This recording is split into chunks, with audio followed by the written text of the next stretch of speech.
should we be listening to the central bank leaders or political leaders about crypto at all? Well, stick to this video and find out at the end what I think about this. The central bank leaders, they have been coming out recently about stablecoins and about crypto and what kind of effect that technology is going to have in the real world.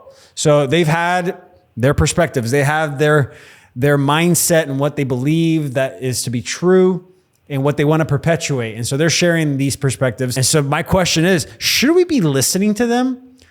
Aren't their perspectives a little biased?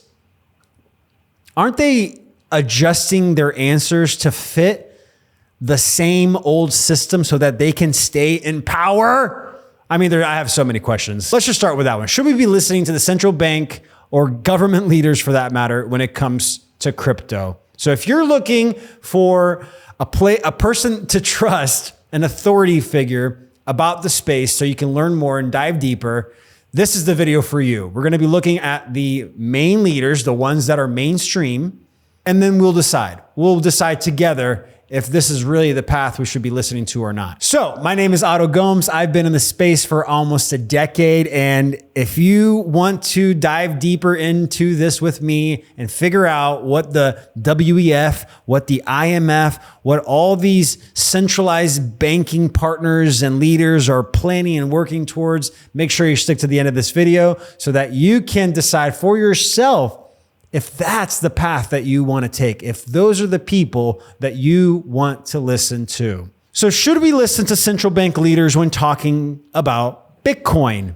Okay, in this video, I'm going to be reacting to Christine Lagarde, who is the president of the European Central Bank, Jerome Powell, who's the current president of the central bank here in the US, the Federal Reserve, going over 3 to 4 ways that the central banks are doing their own thing and really don't care about the sovereignty aspect of blockchain at all. Okay, that's the truth here. Banks play a major role in facilitating our money. And so when a new currency comes to be more valuable than fiat, how do they react? There are some reactions here. Now, should we be listening to the fiat billionaires like Warren Buffett when it comes to new disruptive tech? So I think that they're scared. I think that because of how much money is being transferred in the blockchain right now, how much money is being transacted on a yearly basis through Bitcoin, they're afraid. This is the time. This is the transition we're in. If your system that you've made billions, trillions on is now starting to come apart at the seams, what do? Well, in my opinion, you make sure that you have a good transitionary path from one system to the other. If it really is out of your control, out of my control, I'm going to make sure that I transition into this new system as efficiently and as still in control as possible. What do they say and what outcome do they think that they are trying to obtain with this narrative? That's the question that I have. Well, this is certainly my opinion on all of this, of course. So let's watch together their reaction and talk about it. And if you have comments, if you have a perspective that you want to share with me about these videos, make sure you comment below so that we can start a discussion. And then who knows, that might stir up some creativity for me to create another video. I want to start with just like, hey, what is a leader? What is a leader, first of all? Why do we have these leaders and where do they come from? Well, Webster's dictionary has 3 definitions of leader. Something that leads, someone that leads, a person who leads. And then the last one is a horse placed in advance of the other horses of a team. I think we just have a lot of horses right now as leaders, but that's my perspective. Well, this reminds me of a quote. This was by Vince Lombardi. Leaders are made, they are not born. They are made by hard effort, which is the price which all of us must pay to achieve any goal that is worthwhile. A lot of these leaders, they were placed there. They were just the next in line. They weren't voted in. There wasn't a moment that all of the people that are using the reserve systems came together and say, who are we going to decide to be the head of this, to lead us into the right paths? There was none of that. Right now we have the major central banks, right? That's the system we're currently in. And there's 8 major central banks in the world, okay? There's the US Federal Reserve, the Fed. There's the European Central Bank, the ECB, Bank of England, BOE, Bank of Japan, Swiss National Bank, Bank of Canada, Reserve Bank of Australia, Reserve Bank of New Zealand, and that's it, right? So we have those 8 banks, and they oversee basically the SWIFT monetary system that we all use, the centralized SWIFT monetary system that we all use. So I want to talk about specifically the 2 big central banks, the US Federal Reserve and then the European Central Bank. So this is kind of started with the European Central Bank. We have Christine Lagarde. So Christine Lagarde, and I might be mispronouncing her name. She is a French politician, economist, and lawyer who has been president of the European Central Bank since November 1st, 2019. And she previously served as chair and managing director of the International Monetary Fund. You got this lady over here now being the president. She's been the president of the ECB since November 1st. After being convicted for mishandling money, for negligence, guilty of negligence of mishandling money that was given to this whole situation. So this is kind of what happened here. There was a guy that was selling his company, it was Adidas, and he wanted to be part of the French ministerial politics, right? It was a socialistic group or socialistic government back in the 90s in France. And then fast forward to a year or so later, he got upset and he said, hey, my company wasn't properly valued. It was undervalued. And so he started a litigation. He sued the people that bought it, or sued the company that valued it. And from 1993 into 2008, it's been ongoing. And then around 2008, when the IMF, which was led by Christine Lagarde, intervened, she basically said, okay, we're ruling for you. You get to collect 400 million pounds, 404 million pounds in payment, in damages. So what happened was, fast forward from 2008 to 2016, 8 years later, Miss Lagarde was actually found guilty of negligence during that time. And essentially the appeals court forced Mr. Tapie to pay back the 404 million pounds with interest. And what did Miss Lagarde get? A slap on the wrist. And a few years later was able to now become the president of the EBC, the ECB, the European Central Bank. What in the world? And so this is something that she had to say recently about crypto, about Bitcoin, and what she believes in it. This was in 2021. By any account. I mean, when you look at the most recent developments upward and now the most recent downward trend, it's for those who had assumed that it might turn into a currency, terribly sorry, but this is an asset and it's a highly speculative asset. So she just goes on here, creating fear, uncertainty, and doubt. A fudster, right? A fudster. I wonder why. Well, because this was into 2021. What happened since then? Well, you had the Federal Reserve coming out and announcing central bank digital currency. We're going to make our own. So essentially, in my opinion, you have to have both sides of the equation taken care of, right? If you're trying to transition from one system to the other, you have to make sure that people are afraid of the new system, as well as you have another person that is praising it. So who's on this side, right? So you have Lagarde on this side being like, no, this is bad. This is really bad. It's volatile. It will never be a currency. And then you have on the other side, you have the Federal Reserve. You have Jerome Powell. So Jerome Powell came out in 2021, March 2021, and he was in front of Congress at the time, and they were just asking him questions. They were like, "Hey, what's going on? What do you plan to do with everything that's happening in the economy?" And he was basically, again, just going through the issues that we currently have, right? He was explaining cross-border payments and how they're a little slower and the inefficiency of that, and was basically describing crypto without using the crypto words, but basically saying like, oh, this is what we need to do. And then there was one mention of Bitcoin that he had in there, but he basically said, no, it can't be a currency. But he said it's sort of like gold. It's a speculative asset like gold. So he did that comparison.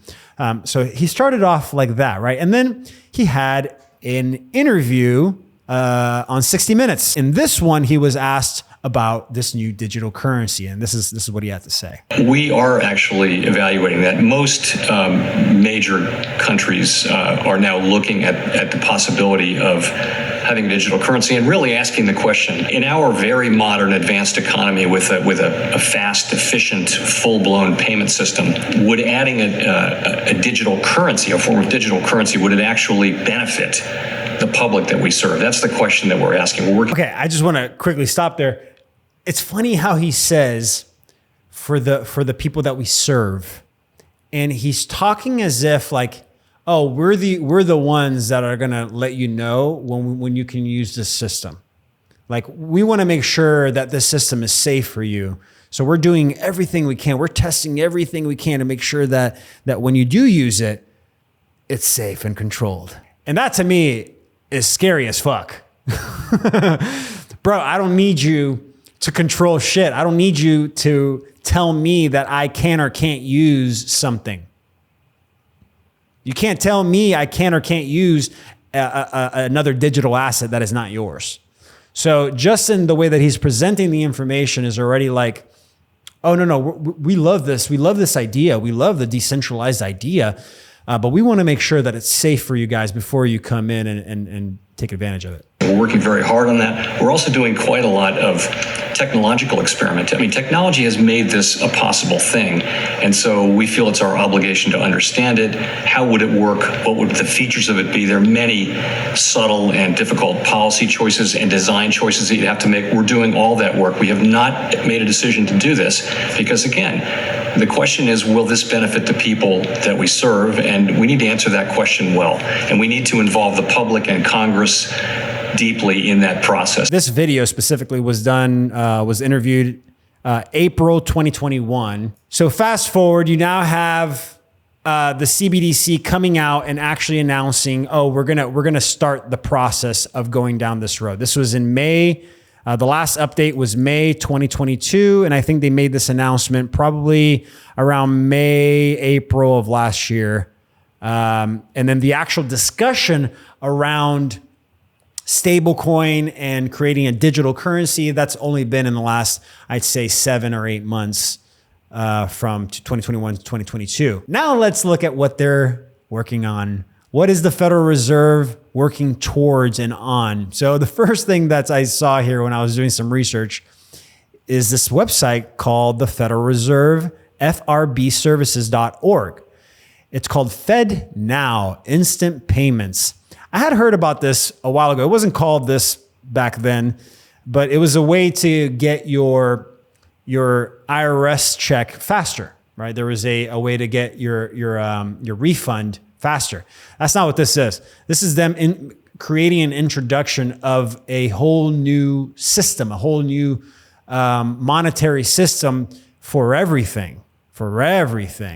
And if you click on the About here, there's actually some details on the design and what it's going to include. So it says, oh, it's a clearing and settlement capabilities. It's going to be widely accepted ISO. It will support flexible adoption, including support for the use of service providers and correspondents, and an option to enroll as a receive-only participant. Value-added features, including requests for payment. Features to enhance experience for financial institutions. And there's even a feature here that I thought was so interesting what they called it, use cases right here. So they actually call it account to account transfers. Oh, you mean peer-to-peer transfers? Bill pay use cases, general use case information. So you actually click on here and look at what the type of general use cases they'll have for this new CBDC, centralized digital currency. So they're working on this. And there it is, peer-to-peer, business to business, business to consumer. Guys, it's essentially, this is their light paper. The Federal Reserve is creating their own little project, and they're giving you the tokenomics right here. And it's on you to do the research and make sure that you want to be a part of this ecosystem or not. Here's another thing that they're talking about, the WEF. So you have the WEF talking, they just made an announcement about how PayPal is set to embrace every available blockchain and crypto service. PayPal is looking forward to integrating cryptos and blockchains into its platform, says Richard Nash, the company's vice president. So you know PayPal is a part of the World Economic Forum. MoneyGram wants to use stablecoin USDC. Stablecoin USDC is one of the ones that is being talked about, being used by the banks right now. You know, a lot of people are like talking about XRP. I think might be a combination of both even, but USDC is definitely one that has been in discussion for a minute. So they're talking about building a bridge to crypto using USDC for money transfers. All of this is moving towards a direction of us having the central bank's currency, their versions of it, and there's going to be everything else, all the other options. But at the end of the day, it's always going to fall down to, have I done the research? Have I done the work to understand the ecosystem, understand the tokenomics behind this specific project, looking at all the variables, taking in all of the information available to me so I can discern if this is the right project for me or not. Because after everything I've seen, all I'm noticing is that the people that are leaders of these organizations, these centralized organizations, are either at specific points, either fudding, creating fear, uncertainty, and doubt, or they're promoting the idea, the blockchain concept. Why? Well, to create their own, so that you feel safe enough to start using their token, their coin, their ecosystems. But remember, why in the world would someone come out and say, we need to regulate this, we need to make sure that nobody is losing money, and at the same time say that, oh, this is safe, this is the best way for us to move forward and get rid of the old way of doing things and go to this new digital way? Can't have it both. Can't have it both ways. Sorry. It's either very risky and you shouldn't use it, or it's very safe. It's one or the other. So it goes back to which projects are the malevolent ones, the bad ones, and which projects are the benevolent ones, the good ones.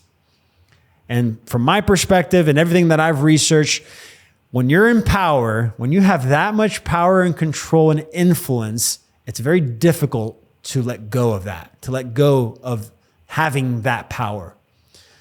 And like I said, if you're wanting to perpetuate that power and continue protecting it, and the transition from the centralized systems to the decentralized ones is inevitable, then you have to make a path.